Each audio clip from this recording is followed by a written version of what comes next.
नमस्कार दोस्तों। आज के इस वीडियो में हम सदस्यता पर आधारित प्रश्नों को हल करना सीखेंगे। इसके अंतर्गत पूछे जाने वाले प्रश्नों में दो आकृतियों के मध्य एक निश्चित संबंध दिया जाता है। हमें उस संबंध का पता लगाना है और वही संबंध इन दोनों आकृतियों के मध्य लगाना है। जैसे इन दी गई दोनों आकृतियों में बड़ी आकृति छोटी, छोटी आकृति बड़ी हो जाती है, तो यही संबंध हम इन दोनों आकृतियों के मध्य लगाएंगे। तो यहाँ प्रश्नवाचक चिन्ह के स्थान पर आने वाली आकृति में यह छोटी आकृति बड़ी और बड़ी आकृति छोटी हो जाएगी, जो विकल्प सी की तरह दिखाई देगी। तो विकल्प सी आपके इस प्रश्न का उत्तर होगा। आकृतियों के मध्य संबंध होने के कई आधार हो सकते हैं। हम एक एक करके सभी को समझते हैं। पहला है दर्पण प्रतिबिंब। इसमें आकृतियां एक दूसरे की दर्पण प्रतिबिंब होती है। जैसे जब हम दर्पण को यहाँ पर रखेंगे और इस आकृति का इस प्रकार से दर्पण प्रतिबिंब बनाएंगे, तो ये पास वाला भाग पास में आ जाएगा, दूर वाला भाग दूर चला जाएगा। मतलब ये दोनों आकृतियां एक दूसरे की दर्पण प्रतिबिंब है। तो यही संबंध हम यहाँ पर लगाएंगे। जब हम दर्पण को यहाँ पर रखेंगे और इस आकृति का दर्पण प्रतिबिंब बनाएंगे, तो पास वाला भाग पास में आ जाएगा, दूर वाला भाग दूर चला जाएगा। मतलब यह विकल्प बी की तरह दिखाई देगा। तो विकल्प बी आपके इस प्रश्न का उत्तर होगा।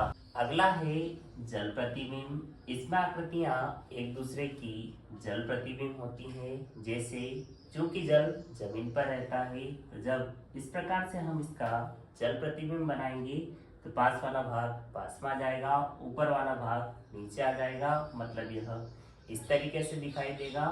ये दोनों आकृतियां एक दूसरे की जल प्रतिबिंब है। तो यही संबंध हम इन दोनों के बीच देखेंगे।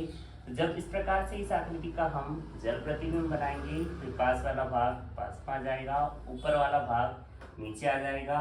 मतलब यह विकल्प बी की तरह दिखाई देगा। तो विकल्प बी आपके इस प्रश्न का उत्तर होगा। अगला है आकृतियों का घूर्णन। इसमें आकृतियों को घड़ी की दिशा या घड़ी की विपरीत दिशा में घुमाया जाता है। जैसे यहाँ पर पहले वाली आकृति को घड़ी की दिशा में 45 डिग्री से घुमा दिया जाता है। तो यही संबंध हम इन दोनों आकृतियों के मध्य देखेंगे। तो जब इस वाली आकृति को इस प्रकार से 45 डिग्री से घड़ी की दिशा में घुमाया जाएगा, तो ये विकल्प सी की तरह दिखाई देगी। तो विकल्प सी आपके इस प्रश्न का उत्तर होगा। आकृतियों के मध्य संबंध इसके अलावा भी कई आधार पर हो सकते हैं। जैसे यहाँ पर पहले वाली आकृति के बाहर की डिजाइन विलुप्त हो जाती है, साथ ही अंदर की डिजाइन 45 डिग्री से घड़ी की दिशा में घूम जाती है। तो यही संबंध हम इन दोनों आकृतियों के मध्य देखेंगे। तो यहाँ प्रश्नवाचक चिन्ह के स्थान पर आने वाली आकृति में इसके बाहर की डिजाइन विलुप्त हो जाएगी। तो विकल्प बी की तरह दिखाई देगी। लेकिन क्योंकि अंदर की डिजाइन भी 45 डिग्री से घड़ी की दिशा में घूम रही है, तो यह विकल्प सी की तरह दिखाई देगी। तो विकल्प सी आपके इस प्रश्न का उत्तर होगा। अब हम अगला प्रश्न देखते हैं। इन दोनों आकृतियों में एक रेखा का अंतर है।